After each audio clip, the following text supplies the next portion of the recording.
Grabe ang pag-e-struggle ng mga laro nitong si Buddy Hield ngayon mga kaibigan. Isa sa dahilan kaya natalo sila noong nakaraan kontra Dallas dahil nilagay ito bilang starter at naglaro ng almost 30 minutes pero umiscore lang siya ng 3 points. Napansin natin na pinilit ito ng Warriors coach veteran sa paglalaro kasi sinabayan nga niya ang bilis ng Dallas Mavericks.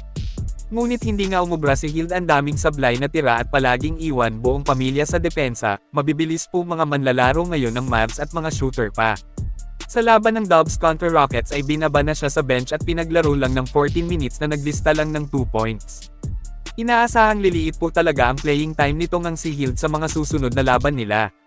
Hindi nga naintindihan ng maraming fans kung bakit mas pinili nga daw nila si Hield kesa kay Lindy Waters III, napansing may mas consistent na shooting pa yun, mabilis pa at may depensa din.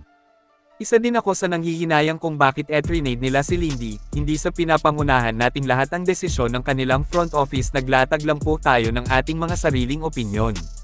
Sa tingin ko mas okay pa nga itong si Pat Spencer sa rotation ng grupo, mahusay na playmaker si Pat, mabilis, athletic ang galawan, may pambihirang passing ability at may shooting din mapaloob at labas man. Napansin ko na mas epektibo pa talaga siya kesa kay Buddy Hield.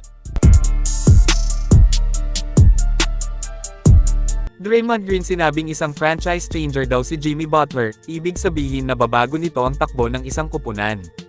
Kumbaga ang mahinang team ay kaya nitong palakasin at ang malakas na team ay kaya niyang mas palakasin pa ng sobra.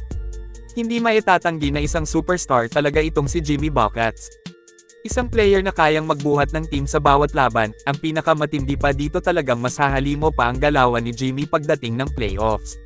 Kumbaga de-double pa ang husay nito pag playoffs na, yan din mismo ang sinabi ng NBA legend guard na si Magic Johnson. Kaya naman walang birong nakakatakot po ang Golden State Warriors kapag nakaabot ng playoffs ngayong season. Kayong mga kaibigan, ano ang masasabi nyo tungkol kay Jimmy Butler? E-comment lang po. Bago tayo magtapos, silipin po natin kung gaano kahusay maglaro si Pat Spencer, mukhang perfect fit pa ito sa gold-blooded kesa kay Buddy.